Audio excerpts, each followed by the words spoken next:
जब रानी दीमक अंडे देना बंद कर देती है तो उसे भूखा ही मार दिया जाता है। पर रानी दीमक के साथ ऐसा क्यों किया जाता है, इसमें उसका क्या कसूर?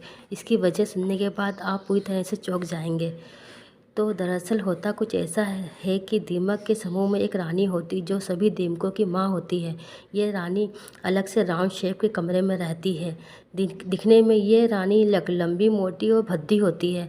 ये 2 इंच या उससे भी ज़्यादा लंबी होती है, लेकिन उसका मुंह इतना छोटा होता है कि दूर से दिखाई भी नहीं देता। जबकि दीमक का राजा कद में रानी से छोटा होता है और रानी दीमक के आसपास ही रहता है। राजा के अलावा रानी दीमक के आसपास की सेविकाएं भी होती है। रानी का सिर इतना बड़ा होता है कि वो खुद से खाना भी नहीं खा सकती, उसे सेविकाएं खाना खिलाती हैं। कॉलोनी में रानी का काम सिर्फ अंडे देना होता है। वो दिन रात सिर्फ अंडे देती रहती है। वैज्ञानिकों के संशोधन के मुताबिक रानी दीमक 1 मिनट में 60 अंडे देती है, जिसका मतलब है कि 24 घंटे में 86,000 अंडे जब देती है। तब वर्कर दीमक उन अंडों को साफ करके दूसरे कमरे में रख देती हैं। इन अंडों में से बच्चे निकलने में 24 दिन और कभी कभी 90 दिन भी लगते हैं। इसके पीछे वातावरण जिम्मेदार है।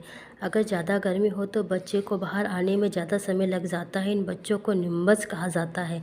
ये बच्चे दिखने में एडल्ट दीमक जैसे ही होते हैं, लेकिन कद में छोटे होते हैं। शुरू में सभी निम्बस एक जैसे ही होते हैं। बाद में खुराक के हिसाब से ये निम्फन्स दीमक, वर्कर, सैनिक दीमक या राजा रानी बनते हैं। अगर किसी निम्फन्स को रानी दीमक बनाना हो तो उसके लिए उसे विशेष भोजन और मालिश दी जाती है। रानी दीमक 4 से 5 साल तक अंडे देती है। अगर रानी दीमक बीमार हो जाए या उसके अंडे देने की क्षमता कम हो जाए तो उसके भोजन का विशेष ख्याल रखा जाता है।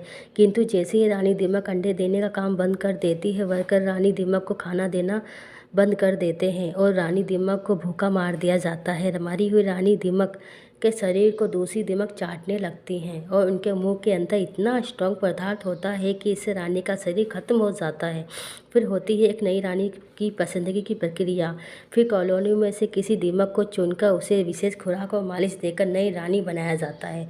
मतलब कि रानी दीमक जब तक अंडे देती है तब तक ही उसकी सेवा की जाती है। अंडे देना बंद होता है तो रानी दीमक उनके किसी काम की नहीं रहती और उसे मिलती है मृत्यु। यहाँ आपको एक और इंटरेस्टिंग बात बता दूँ कि दीमक लकड़ी खाती तो है, लेकिन उसे पचा नहीं सकती। उसे पचाने के लिए वह अपने शरीर में यूनिक तरह के सेलुलोज ऑर्गेनिज्म उत्पन्न करती है। ये ऑर्गेनिज्म लकड़ी को पचाने के लिए खास तरह का पदार्थ उत्पन्न करता है, जिससे दीमक को लकड़ी पचाने में मदद मिलती है। पूरी दुनिया में 2000 से भी ज़्यादा प्रजाति की दीमक पाई जाती है, जिसमें से 220 प्रजाति की दीमक तो केवल भारत में ही मिलती है। दीमक मिट्टी जैसे ढेर दिखने वाली कॉलोनी में रहती है। इस कॉलोनी में अलग अलग तरह की दीमक होती हैं, जैसे पंख वाली, सैनिक, राजा रानी, वर्कर। दीमक जिस कॉलोनी में रहती है उसे बनाने के लिए मिट्टी, पानी और खुद की लार का प्रयोग करती है। दीमक की लार के अंदर इतना जो पदार्थ होता है वो धूप में सूख कर कड़क हो जाता है, जिसकी वजह से कॉलोनी मजबूत बनती है। दीमक की ये अनसुनी जानकारी आपको कैसे लगी है कमेंट में ज़रूर बताना प्लीज़। धन्यवाद।